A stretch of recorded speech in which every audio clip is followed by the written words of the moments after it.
네, 안녕하십니까. 자율주행차 보안 관련해서 발표를 맡게 된 한국인터넷진흥원 소속의 김지명 책임이라고 합니다. 다시 한번 인사드리겠습니다.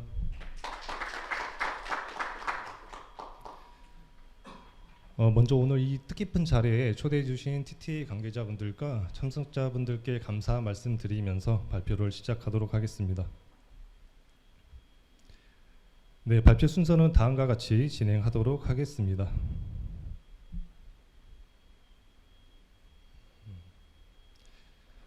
자율주행차 보안 설명에 앞서서 그 융합산업과 보안 위협에는 어떠한 연관성이 있는지 먼저 간단히 짚고 넘어가 보도록 하죠. 우리 인류는 그 18세기 1차 산업혁명을 시작으로 하여 20세기 후반까지 그 2차, 3차 산업혁명을 거치며 디지털 전환 가속화를 통해서 인공지능, 빅데이터 등의 고도로 발달된 4차 산업혁명 속에서 다양한 서비스를 이용하며 생활을 하고 있습니다. 그리고 우리나라는 그 2019년도 4월에 세계 최초로 5G 상용화에 성공을 하면서 초고속, 초연결 사회를 구축하기 시작을 하였고요. 그에 따른 자율주행차나 디지털 헬스케어, 스마트 공장 등의 다양한 산업에서의 OT와 IT 산업이 융합이 빠르게 진행되고 있습니다.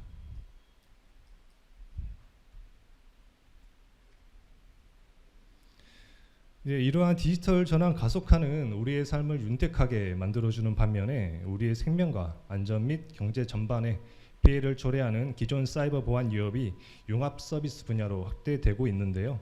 그 사례로 플로리다주 수도시설 관리 시스템 해킹을 통해서 식수를 오염시키려는 시도가 있었고, 알루미늄 스마트 공장이 랜섬웨어에 감염되어 공장 가동이 중단되며 알루미늄 가격이 상승하는 등의 다양한 피해 사례가 지속 보고되고 있습니다. 그래서 우리 키사는 이러한 사이버 보안 위협을 예방하고자 융합 서비스별로 기업에서 보안 내재화 시 사용할 수 있는 사이버 보안 가이드라인인 보안 모델을 개발하여 배포하고 있는데요. 현재까지 개발되어 배포 중인 보안 모델은 스마트 공장, 자율주행차, 디지털 헬스케어 등 5개 분야이고요. 주요 내용은 식별된 보안 위협 종류와 개선 방안을 제시해드리고 있습니다. 그리고 융합 서비스별로 서비스 기기와 플랫폼에 대한 보안성 시험을 기업이 직접 수행하실 수 있는 보안 리빙랩을 전국 5곳에 구축하여 운영도 하고 있습니다. 스마트 공장에서는 PLC, HMI 솔루션 테스트가 가능하고, 자율주행차 보안 리빙랩에서는 ECU나 인포테인먼트 등에 대한 보안 테스트도 가능하고요. 이 밖에 디지털 헬스케어나 실감 콘텐츠, 스마트 시티 보안 리빙 앱에서도 관련 산업군의 기기나 서비스에 대한 보안성 테스트가 가능하니 참고 부탁드리겠습니다. 보안 리빙 앱 이용을 위한 방법은 발표 마지막 장에서 제가 별도로 소개해 드리도록 하겠습니다. 그럼 오늘 메인 주제인 자율주행차 보안에 대한 설명을 시작하도록 하겠습니다. 먼저 자율주행차란 다들 아시겠지만 운전자 없이 IT 기기로 도로를 달리는 자동차로서 라이다, 레이더, 카메라 등의 다양한 센서로 실외 환경 변화를 극복하고 장애물을 피하면서 목적지까지 스스로 경로를 파악해서 이동할 수 있는 차로 정의를 하고 있죠. 또한 자율주행차는 주행 중에 책임 주체, 제어 주체 등이 인간이냐 또는 시스템이냐에 따라서 5단계 레벨로 분류를 하고 있습니다. 현재 우리가 흔히 볼 수 있는 자율주행차는 레벨 2와 3이 아닌 2.5에 가까운 차량들이고요. 조건부 자동화의 레벨 3 자율주행차는 이르면 올해 말에 우리가 직접 구입하여 이용할 수도 있다고 하니 상당히 기대가 되고 있습니다. 자율주행차 보안에 대한 설명을 드리기 전에 자율주행차 서비스 유형에 대한 설명을 드리겠습니다. 지금 보고 계신 화면은 자율주행차 서비스 내에서 데이터 흐름을 분석한 자료인데요. 차량은 V2X 통신을 위해 셀룰러 통신이나 웨이브 통신을 하게 되는데, 이때 보안을 위한 서면 검증 등을 수행을 하고 이상 행위를 보고할 경우에는 노면 장치인 RSU와 인프라와 통신을 수행을 하게 됩니다. 그리고 차세대 지능형 교통체계인 CITS 서비스는 그 주행 중에 필요한 교통 상황이나 도로 정보를 실시간으로 제공하여 자율주행 시 발생할 수 있는 사고를 예방하고 있고요. 그리고 셔틀 서비스나 온 디맨드 서비스는 각종 정보를 백엔드 인프라로 전송을 해서 필요시 관련 서비스를 제공을 하고 있죠. 이러한 자율주행 기술이 발전하면서 차량이 외부 네트워크와 연결됨에 따라 우리의 생명과 안전을 위협할 수 있는 보안 위협이 계속해서 증가를 하고 있고, 이는 ECU 등 디바이스뿐만 아니라 백엔드 서비스와 기업 IT 시스템을 포함을 해서 종합적인 보안 체계가 확보되어야만이 안전한 자율주행차 서비스 제공과 이용이 가능할 수 있습니다. 다음과 같이 자율주행 차량이나 인프라에 대한 사이버 보안 위협은 실제로 일어나고 있고요. 새로운 취약점도 지속 보고되고 있죠. 여러분이 잘 알고 계시는 찰리 밀러와 크리스 발라색 화이트 해커에 의한 지프 체로키 차량의 인포테인먼트 시스템의 취약점을 이용해서 원격에서 차량을 조작하는 해킹 시연이 공개되었고, 이로 인해서 약 140만 대의 차량이 리콜되기도 하였습니다. 이는 단순히 차량에 대한 해킹을 넘어서 기업 운영의 연속성에도 큰 영향을 미칠 수 있음을 우리가 알 수가 있죠. 네, 지금 나오는 영상은 방금 말씀드린 지프 체로키 차량 해킹 시연 영상인데요. 원격에서 차량의 권한을 탈취해서 조향 장치나 안전 제어 장치 등을 조작하는 영상입니다.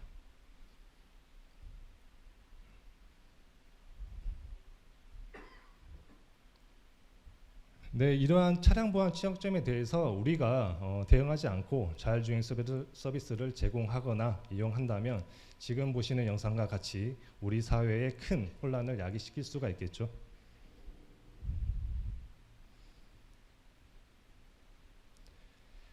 이러한 차량 사이버 보안 위협이 사회적 이슈로 떠오르기 시작하면서 차량을 설계하는 단계부터 양산 이후까지, 즉 차량 라이프 사이클 전반을 고려한 보안 내재화의 필요성을 전 세계적으로 인지하게 된 계기가 되었습니다. 그에 따라서 국제기구 유럽경제위원회인 UNEC에서는 관련 규제를 마련하기 시작하였는데요. UNEC 워킹파트 29에서는 그 2016년도부터 사이버 보안 전문가 기술 그룹을 결성을 해서 자동차 사이버 보안 관리 체계에 대한 승인 규정인 UNR 155를 마련을 했고, 20년 6월에 정식 규정으로 채택한 후에 22년 1월에 정식 발효되었습니다. UNR 155를 복교한 유럽의 경우에는 22년 7월부터 유럽의 신차를 출시하기 전에 제조사는 반드시 차종별 보안 기술이 적용된 차량 형식 승인인 VTA와 제조사에 대한 사이버 보안 관리 체계인 CSMS 인증을 받아야만 차량 판매가 가능해짐에 따라서 우리나라의 차량 제작사인 현대기아차는 21년도에 CSMS 승인 기관 중 하나인 네덜란드 교통국으로부터 CSMS 인증을 부여받는 등의 대응이 이루어지고 있습니다. 그리고 지금 보고 계신 화면은 UNR 155에 대한 주요 국가별 법규화한 현황 자료인데요. 유럽과 일본은 이미 법규화해서 시행 중에 있고, 중국은 현재 제정 중에 있습니다. 미국과 캐나다는 법규화 움직임은 별도로 보이지 않고 권고 수준인 가이드라인을 배포하는 형태로 운영을 하고 있고요. 우리나라는 정동만 의원이 발의한 자동차 관리법이 개정안이 현재 국회에 계류 중에 있으니 참고하시기 바랍니다.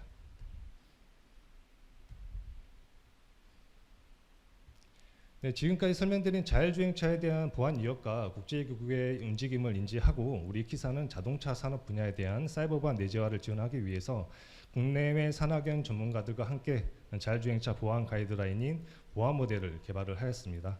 20년도에는 자율주행차 서비스 분야에 대한 보안 모델을 개발을 하였고, 21년도에는 UNR 155 CSMS 대응 방안, 그리고 22년도에는 소프트웨어 업데이트 관리 체계인 썸즈에 대한 대응 방안을 포함해서 총 3편을 개발하여 배포하고 있습니다. 먼저 보안 모델 파트 1에서는 그 차량 자체에 대한 보안, 그리고 백엔드 시스템의 보안, 그리고 V2X 통신 채널 영역으로 구분해서 보안 위협이 발생할 수 있는 종류와 대응 방안을 제시해 드리고 있습니다.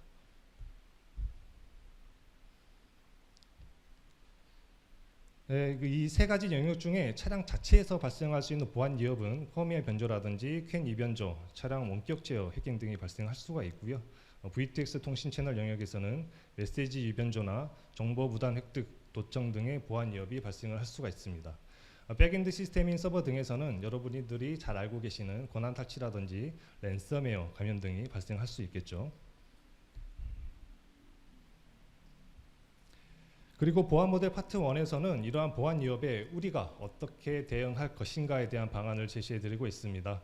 차량 자체에 대한 방안은 제이텍과 같이 차량에 직접 물리는 제어기의 디버그 포트를 이용한 공격이 용이하기 때문에 디버그 포트는 가급적 비활성화로 운영을 해야 될 것이고, 접근이 필요할 경우에는 인증 절차를 수행해서 권한이 있는 개체만 접근하도록 구현을 해야 합니다. 그리고 차량을 가장 손쉽게 탈취할 수 있는 영역은 펌웨어 영역일 수가 있는데요. 펌웨어 업데이트를 수행할 때에도 안전한 인증 절차를 거친 후에 수행을 해야 되겠죠. 그리고 백엔드 시스템인 서버나 DBMS, 네트워크 장비 등에 대해서는 정보보안 관리 체계인 ISMS에 대한 보안 요구 사항을 고려해서 구축되고 운영되어야 할 것입니다. 그리고 VTS 통신 구간은 IPsek이나 TLS 등 안전한 암호화 채널을 구축해서 주고받는 데이터에 유연자 등이 발생하지 않도록 주의를 해야 되겠죠.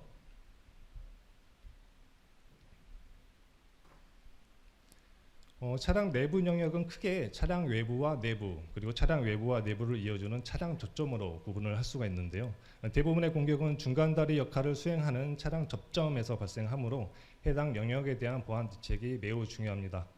통신 간의 공격자에 의해 변조된 펌웨어를 진단기나 OTA 기능을 이용해서 주입하려는 시도가 가능할 것이고, 이러한 공격이 성공하게 된다면 외부에서 변조된 펌웨어로 비정상 통신 채널을 오픈해서 차량을 원격에서 제어할 수도 있겠죠. 이 밖에 차량 내부에서는 캔 메시지 유변조나 도스 공격 등의 다양한 공격이 발생할 수가 있습니다.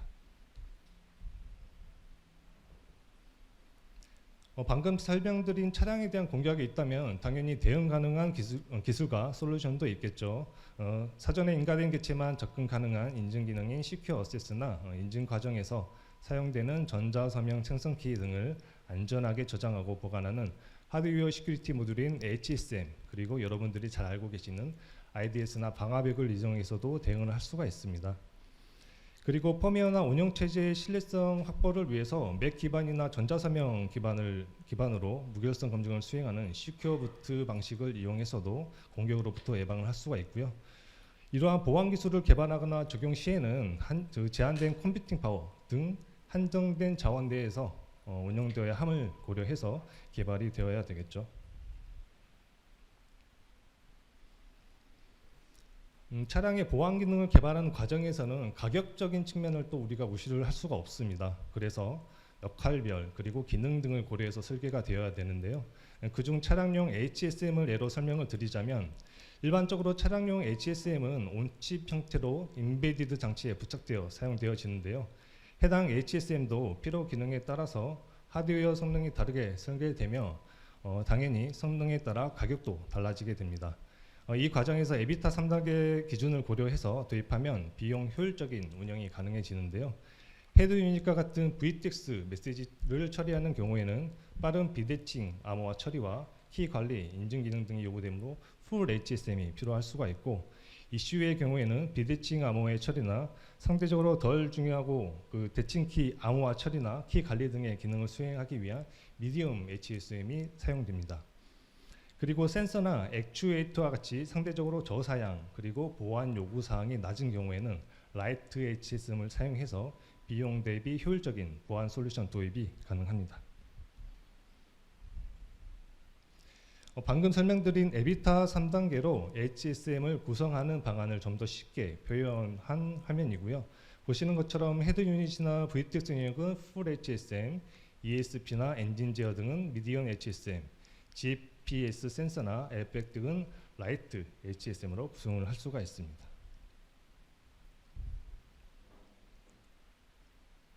그리고 HSM을 시큐리티 부트 보안에 적용할 경우에 설명을 드리자면, 시큐어 부트에서 최초 부트로더의 무결성을 검증한 후에 체인 오브 트러스트를 구축을 해서 전체 부팅 과정의 무결성을 검증을 하게 되는데요. 이때 HSM을 시큐리티 앵커로 도입을 해서 부트로더의 맥값을 안전하게 저장 및 열람할 수 있는 시큐어 스토리지의 역할을 수행을 하고, 검사 대상인 부트로더의 맥을 계산할 때 하드웨어 가속 기능도 제공을 할 수가 있습니다. 이외에 CQ부트를 이용한 차량 보안 기능 구현 방안을 설명을 드리자면 그 CQ부트는 맥이나 전자사면 기반을 주로 사용을 하는데 일반적으로 컴퓨팅 파워가 제한된 인베디드 환경에서는 맥 기반 방식을 많이 사용을 하고 있죠. 맥 기반의 CQ부트는 그 CQ 하드웨어 익스텐션 표준에 의해 정의되고 있는데 보고 계시는 화면과 같습니다.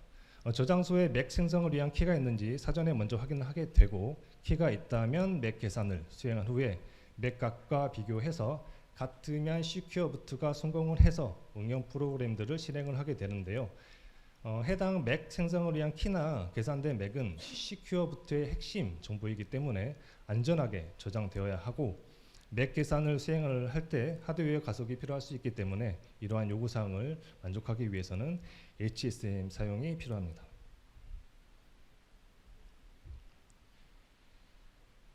네, 방금까지 설명드린 CQ부트나 HSM을 활용한 보안 방안 이외에도 CQ 플래시나 CQ 어세스, 오토사 등의 다양한 보안 기술 등을 활용해서 차량에 대한 보안 능력을 향상시킬 수 있으니 참고하시기 바랍니다.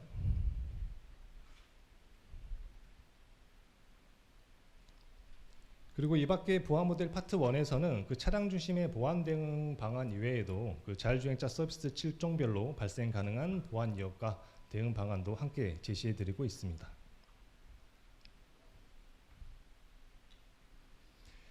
자율주행 서비스에서의 백엔드 시스템은 잘 알고 계시는 서버, DBMS, 네트워크 장비 등 여러 정보 시스템을 포함을 하고 있죠. 그리고 자율주행 데이터의 수집이나 분석, 차량 모니터링 등의 역할을 수행을 하고 있는 시스템들인데 해당 시스템들을 포함을 해서 종합적인 보안 체계를 확보해야만이 안전한 자율주행 서비스 제공과 이용이 가능하기 때문에 보안 모델 파트 1에서는 각 시스템별 발생 가능한 보안 위협 종류와 대응 방안도 제시해 드리고 있습니다.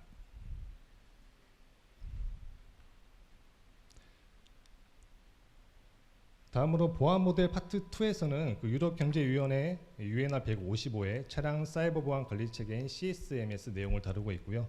차량 제조사나 차량 전체 라이프 사이클에 걸쳐서 사이버 보안을 고려할 수 있도록 하기 위함이 목적입니다. 이는 제조사가 사이버 보안을 고려하기 위한 정책이나 조직, 프로세스 등을 갖추었는지의 여부와 사이버 보안에 관한 연구, 협력업체 관리 및 생산에 그치지 않고 차량이 고객에게 판매된 이후에도 차량에서 발생할 수 있는 발생 가능한 사이버 보안을 지속적으로 고려할 수 있는 체계를 마련할 수 있어야 합니다. 이러한 부분을 고려해서 개발된 CSMS 프레임워크 화면인데요. 기업의 사이버 보안 정책 수립부터 시작을 해서 R&D나 사이버 보안 활동 수행, 그리고 지속적인 모니터링과 공급망을 체계적으로 관리할 수 있는 방안도 제시해 드리고 있습니다.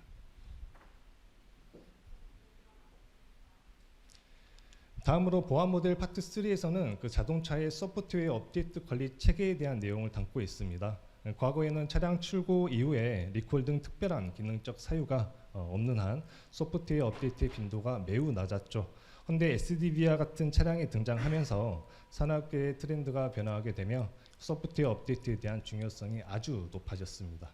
이러한 시대적 흐름에 맞춰서 유럽경제위원회에서는 차량의 소프트웨어를 업데이트할 때 안전하게 수행하도록 하기 위한 목적으로 UNR 156을 개발을 하였는데요.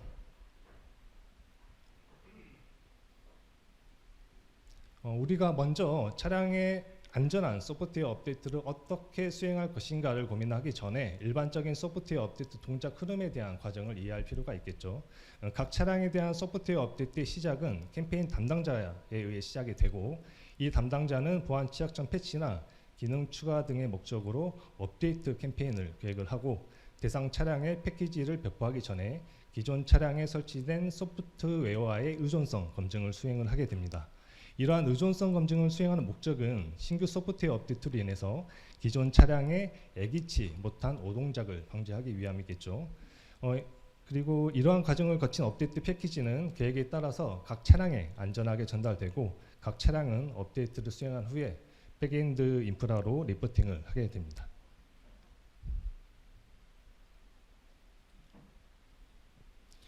이러한 소프트웨어 업데이트를 하는 과정에서도 보안 위협이 발생을 할 수가 있습니다. 관리적 보안 위협은 보통 차량 제조사 내부 업데이트 관리 체계에서 발생을 하게 되는데 주로 설정 오류나 손상된 업데이트 패키지로 인해서 발생을 하죠. 그렇기 때문에 이러한 오류를 최소화하기 위한 소프트웨어 업데이트에서 가장 중요한 사항은 업데이트 캠페인을 계획을 세우고 이를 수행한 후에 추적 관리하는 것이 매우 중요합니다. 그리고 기술적 보안 위협으로는 주로 업데이트 패키지가 전송되는 도중에 위변조되거나 무단 접근이나 스푸핑, 악성 업데이트 패키지를 자체 제작해서 대상 차량에 전송하는 공격도 가능하겠죠. 이러한 기술적 보안 위협은 데이터 출처에 대한 인증과 데이터 자체의 무결성을 보장할 수 있는 메커니즘 적용으로 완화할 수가 있습니다. 지금까지 설명드린 차량에 대한 여러 가지 보안 위협에 대응하기 위한 기술 컨설팅이나 솔루션 등을 제공하는 기업 정보를 정리한 차량 보안 솔루션 맵도 개발해서 배포해 드리고 있고요. 차량이나 백엔드 시스템 보안부터 시작을 해서 CSMS 컨설팅, 타라 컨설팅 등 관련 기술 지원이 가능한 기업 정보가 있으니 해당 자료가 필요하신 분은 발표 마지막에 안내드리는 메일 주소로 요청을 해주시면 되고요. 참고로 해당 자료는 올해 말에 현행화를 수행할 계획이니 참고하시기 바랍니다.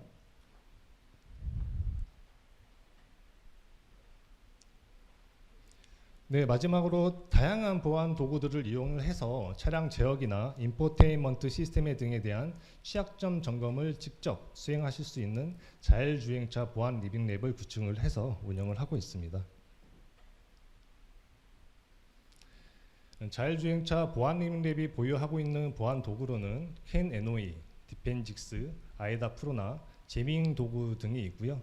실제 차량을 분해해서 주요 제어기 등을 자율주행차 소프트웨어와 연동을 해서 가상의 시뮬레이션 환경을 통해 실차 기반으로 취약점 점검 등 보안 테스트도 가능한 환경을 마련하였습니다. 현재 보안 리빙랩에 구축된 모사 환경은 현대차 아이오닉 차량을 이용을 해서 테스트 용도로 운영하고 있으니 참고 부탁드리고요.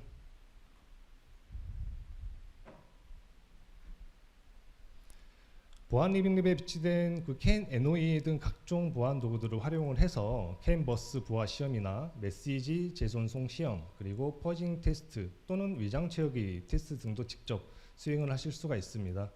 캔버스 부하 시험은 호용 가능 대역폭 이상으로 트래픽을 발생시켜서 시험 대상 제어기에 캔버스 접근 차단 테스트라든지 비정상 데이터를 포함한 악의적인 랜덤 메시지를 제어기에 주입을 해서 오류가 발생할 수 있는 테스트도 가능합니다.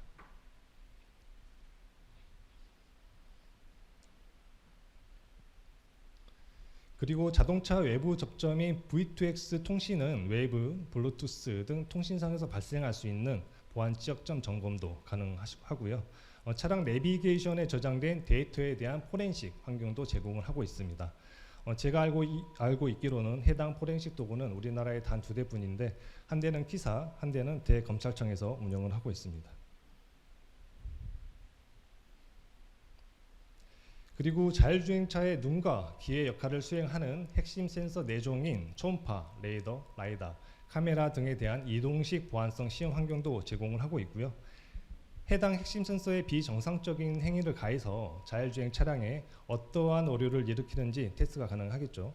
화면에서 왼쪽 스타레스가 그 공격자 역할을 수행하는 장치를 보유를 하고 있고, 오른쪽 공격 대상인 승용차에서는 공격을 받았을 때 어떠한 데이터를 생성하고 비정상 동작을 일으키는지에 대한 데이터 수집 장치가 설치되어 있습니다.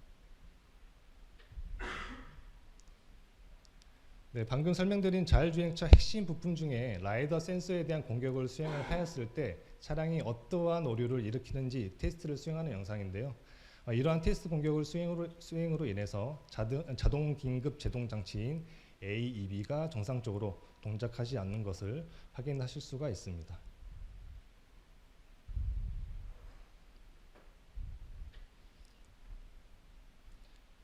네, 지금 보고 계신 영상은 레이더 센서에 대한 공격을 수행을 해서 AEB가 정상적으로 동작하지 않는 시연 화면인데요.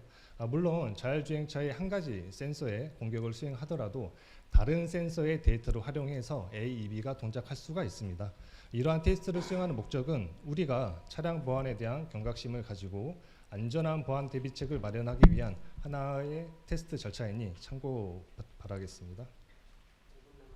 네. 네, 지금까지 제가 차량 보안과 관련된 설명을 드렸고 기사가 내년에는 어떠한 신규 융합 산업을 대상으로 사이버 보안 내재화를 기획 중인지 잠깐 공유드리는 시간을 갖도록 하겠습니다.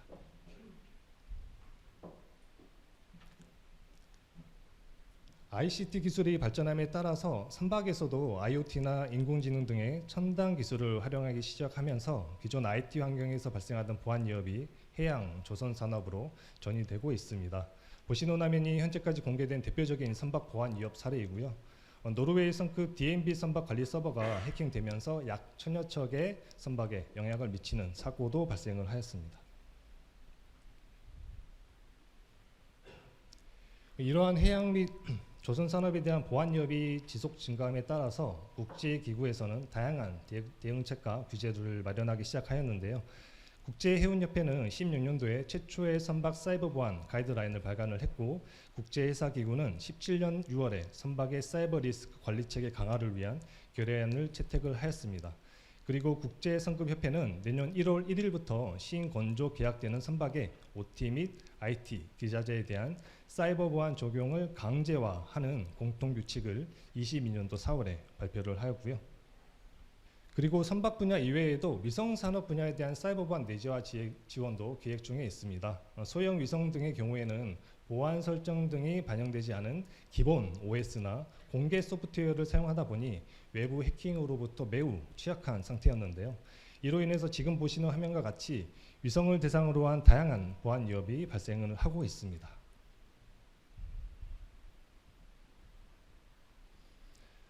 다들 잘 아시다시피 위성은 민감한 데이터가 이동하는 통로이다 보니 주요국의 경우에는 선제적 우주 보안 강화를 위해서 다양한 정책을 마련을 하고 있습니다. 미국의 경우에는 우주 자산을 중요 인프라로 포함을 하고 위성 사이버 보안 권장사항 적용 등 관련 법안을 발의한 상태이고요.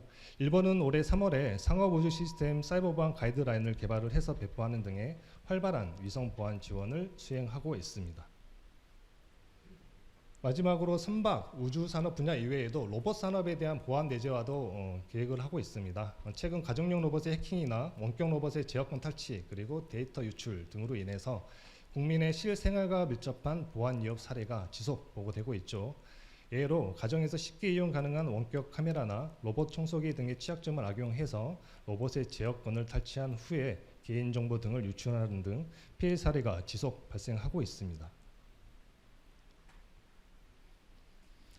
한국수출입은행의 조사에 따르면 세계 로봇 산업은 20년도에 약 250억 달러 규모에서 30년도에는 약 1,600억 달러 규모로 연평균 20%의 큰 폭으로 성장할 전망이라고는 하나 로봇 사이버 보안은 이러한 산업 성장 속도를 따라하지 못하고 있고 국내에 모두 사이버 보안 관련 정책적 노력이 전무한 상태였습니다. 네, 제가 그 정해진 시간에 맞춰서 설명을 드리다 보니 조금 급하게 진행한 감이 없지 않아 있었는데요. 최대한 많은 내용을 전달해 드리고 싶고자 하는 욕심에서 속도가 좀 빨랐으니 양해 말씀드리겠습니다. 화면에 보이시는 경로를 통해서 보안 리빙랩 이용 신청이나 보안 모델 상세본 등을 받아보실 수 있으니까요. 많은 이용 부탁드리면서 이상 발표를 마치도록 하겠습니다. 고맙습니다.